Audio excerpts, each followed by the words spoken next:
Assalamualaikum warahmatullahi wabarakatuh. Waalaikumsalam warahmatullahi wabarakatuh. Selamat siang rekan-rekan.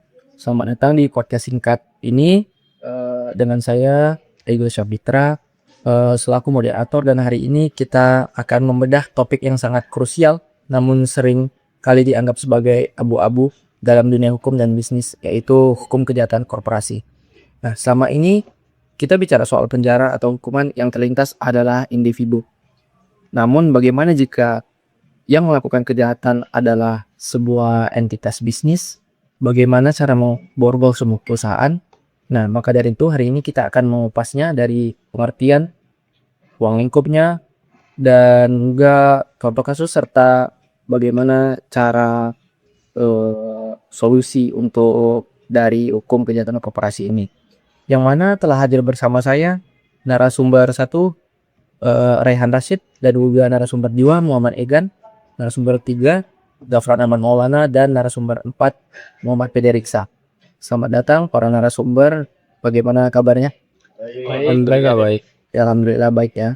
Baik, kita langsung saja mulai mungkin dari narasumber pertama ya, Raihan Rashid. Kita mulai dari pondasinya. Seringkali ada perdebatan korporasi itu benda mati. Bagaimana dia bisa punya niat jahat atau mens rea untuk melakukan kejahatan? Apa sebenarnya ruang untuk kejahatan korporasi ini? Silakan sumber 1. Baik, sebelum membahas ruang lingkup, lebih baiknya kita membahas tentang apa itu koperasi. Koperasi adalah suatu perkumpulan atau organisasi yang berbadan hukum atau kadang tanpa badan hukum yang diakui sebagai subjek hukum, artinya dapat memiliki hak dan kewajiban, memiliki kekayaan sendiri, serta dapat bertindak secara hukum, misalnya membuat kontrak, memiliki aset, dan menjadi pihak dalam sengketa.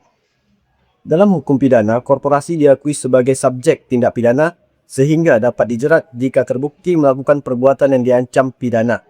Sedangkan ruang lingkup dari kejahatan korporasi itu banyak. Yang pertama yaitu dari kejahatan korporasi dalam ekonomi dan keuangan.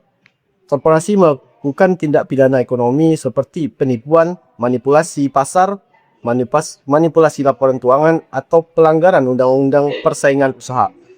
Termasuk pula tindak pidana pencucian uang atau TPPU yang melakukan melalui struktur perusahaan, rekening, dan transaksi keuangan untuk mengaburkan hasil kejahatan lainnya. Yang kedua yaitu kejahatan korporasi dalam korupsi dan penyuapan. Korporasi dapat menjadi pelaku korupsi bila pengurus atau karyawan menyuap atau memanfaatkan jabatan untuk memperoleh keuntungan bagi korporasi, misalnya dalam tender, perizinan, atau pengadaan barang atau jasa. Tindak pidana ini sering digolongkan dalam kejahatan korporasi yang dilakukan for corporation untuk keuntungan korporasi. Yang ketiga yaitu kejahatan korporasi di bidang lingkungan, meliputi perbuatan korporasi yang menyebabkan pencemaran udara, air, tanah, pembakaran lahan, pembuangan limbah berbahaya, atau pelanggaran AMDAL. Dalam banyak kasus, keputusan pengurus misalnya menekan biaya pengelolaan lingkungan diperlukan sebagai tindakan korporasi sehingga korporasi dapat dihukum pidana di samping pengurusnya. Yang keempat itu kejahatan koperasi di bidang lain, sosial, administratif, konsumen, termasuk pelanggaran ketentuan perlindungan konsumen, perlindungan tenaga kerja, keselamatan kerja, dan pelanggaran administrasi, perizinan, pajak, cukai, dan sebagainya lain. Kejahatan koperasi sering bersifat kompleks karena melibatkan perencanaan sistematik, peran banyak pihak dalam struktur organisasi, dan keuntungan jangka panjang bagi korporasi. Mungkin itu saja. Baik, terima kasih kepada narasumber 1 Raihan Rashid. Nah, jadi teman-teman, korporasi ini banyak ya jenisnya. Jadi bukan hanya soal uang, tapi juga soal dampak sosial dan lingkungan. Nah, namun untuk narasumber 2 Muhammad Egan, dari sisi regulasi di Indonesia, menurut Anda apakah hukum kita sudah cukup serius atau sudah cukup efektif untuk menjangkau kasus ini? Sedangkan kita juga punya peraturan pemerintah nomor 13 tahun 2016. Nah, menurut saudara bagaimana efektivitas hukum ini sejauh ini? Oke, baik. Terima kasih terkait pernyataan dari moderator kita.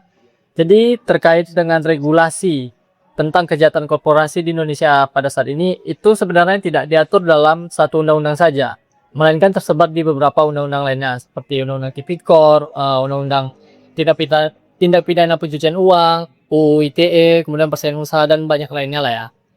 Mungkin saya akan menjelaskan pemaparan sekilas lah terkait dari beberapa undang-undang tersebut. Yang pertama itu berdasarkan Undang-Undang Pemberantasan Tindak Pidana Korupsi atau Tipikor yang diatur dalam UU Nomor 31 Tahun 1999, Junto Undang-Undang Nomor 20 Tahun 2001 yang mengatur bahwa korporasi dapat menjadi pelaku korupsi. Kemudian pengurus dan korporasi lainnya dapat dimintai pertanggungjawaban terkait korupsi tersebut. Kemudian sanksi berupa denda diperberat apabila terbukti bersalah. Selanjutnya itu berdasarkan Undang-Undang Tindak Pidana Pencucian Uang atau TPPU diatur dalam Undang-Undang Nomor 8 Tahun 2010, yakni terkait korporasi sebagai pelaku pencucian uang. Sanksi beratnya seperti denda besar, pembukuan kegiatan usaha, dan pembubaran korporasi tersebut. Kemudian dalam Undang-Undang ITE diatur dalam Undang-Undang Nomor 11 Tahun 2008, Junto Undang-Undang Nomor 19 Tahun 2016. Dalam konteks Undang-Undang ITE tersebut, korporasi dapat dipidana jika terlibat dalam yang pertama itu penipuan online, yang kedua itu penyebaran konten ilegal, dan yang ketiga itu judi online. Sanksinya itu biasanya berupa pidana denda atau yang lebih berat lah. Kemudian selanjutnya dalam Undang-Undang Lingkungan Hidup.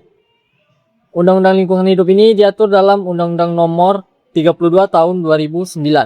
Ini merupakan salah satu regulasi paling tegas terhadap korporasi, yakni korporasi sering menjadi pelaku utama, misalnya seperti pencemaran lingkungan yang disampaikan oleh narasumber pertama tadi.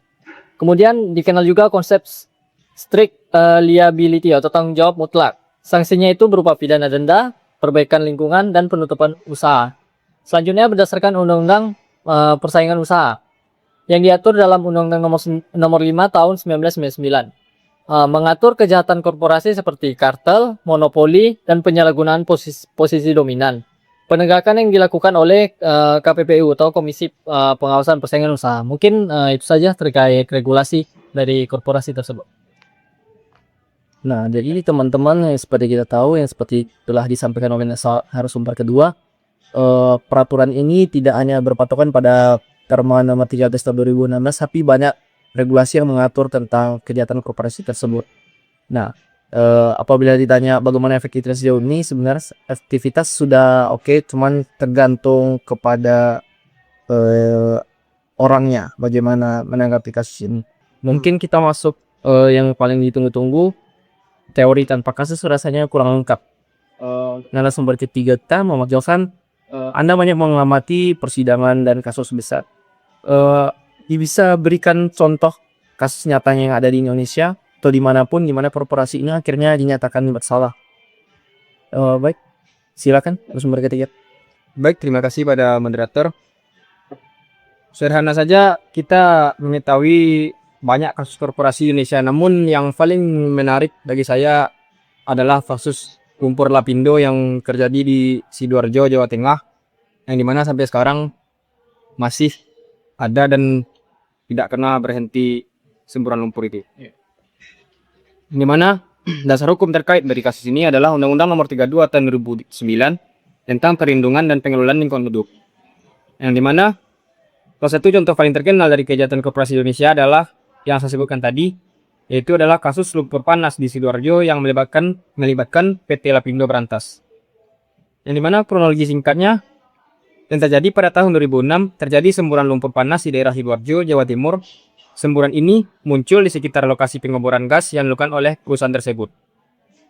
Yang dimana lumpur terus keluar tanpa henti dan menenggelamkan ribuan rumah warga, menghancurkan lahan pertanian, dan memaksa ribuan orang kehilangan tempat tinggal. Di sini, kita bisa menyimpulkan permasalahan hukumnya, yang dimana kasus ini menjadi kontroversial karena ada dua pandangan. Yang pertama, ada yang menyebut semburan terjadi akibat kesalahan teknis pengeboran, dan ada juga yang mengaitkannya dengan faktor alam, yang dimana kan sebelum terjadinya lumpur tersebut ada peristiwa gempa yang terjadi tidak jauh-jauh lah sebelum terjadinya pengeboran itu. Namun dari sisi hukum lingkungan, perusahaan dianggap tidak menjalankan prinsip kehati-hatian dan ada tanggung jawab terhadap kerusakan lingkungan dan kerugian masyarakat.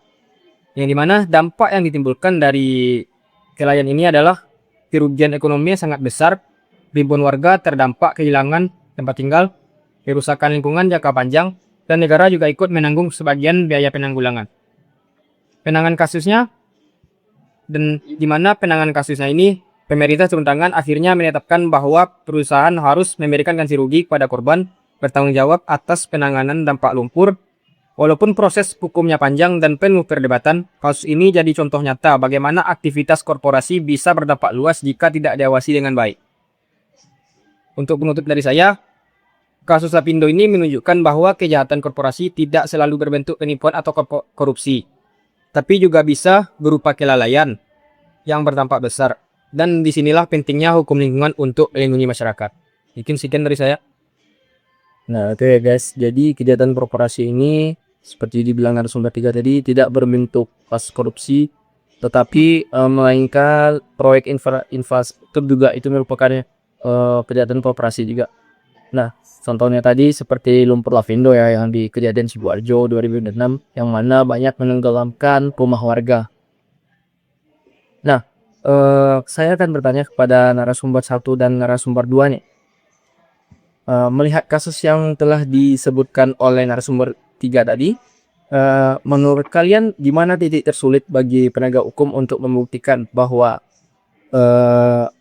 kejahatan tersebut merupakan instruksi perusahaan, bukan sekedar oknum nakal? Siapa ada ya? Boleh nggak?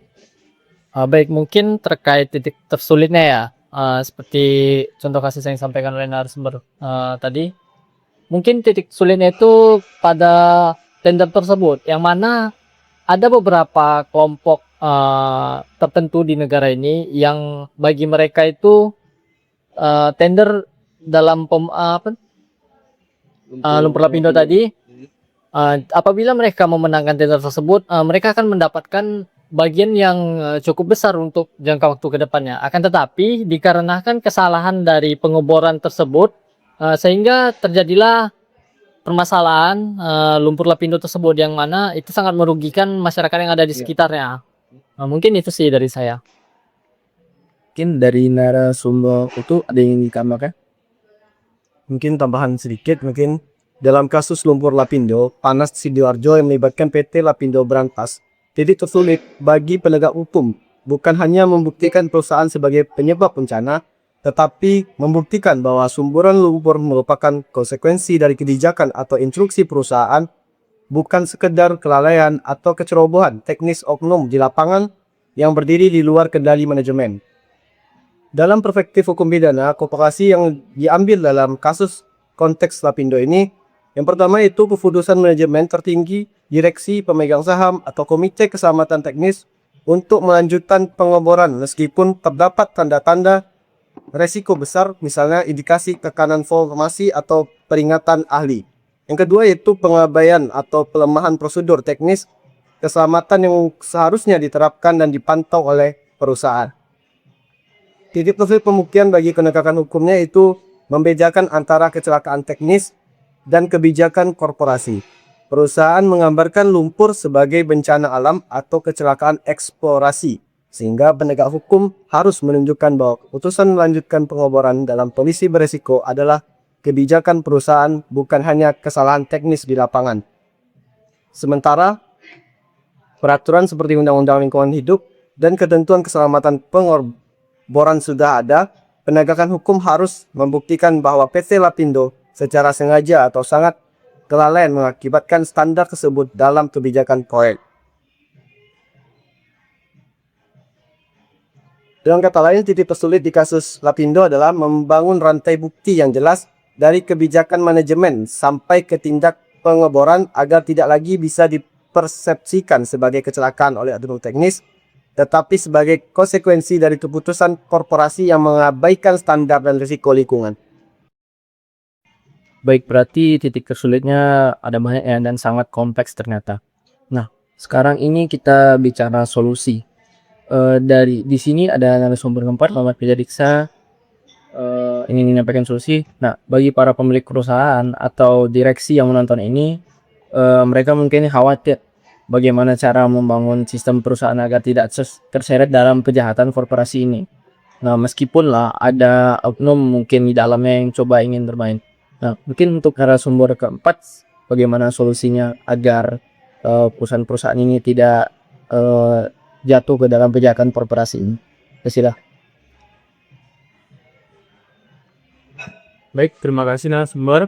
Ada beberapa hal pencegahan terhadap korporasi yang dimana manajemen perusahaan harus membuat kebijakan anti korporasi tertulis yang lebih kuat, dan perusahaan harus perlu membuat aturan yang jelas terhadap suap menyuap. Dan juga seperti contohnya contoh kasus yang dipaparkan oleh narasumber yang ketiga, yaitu lumpur lapindo.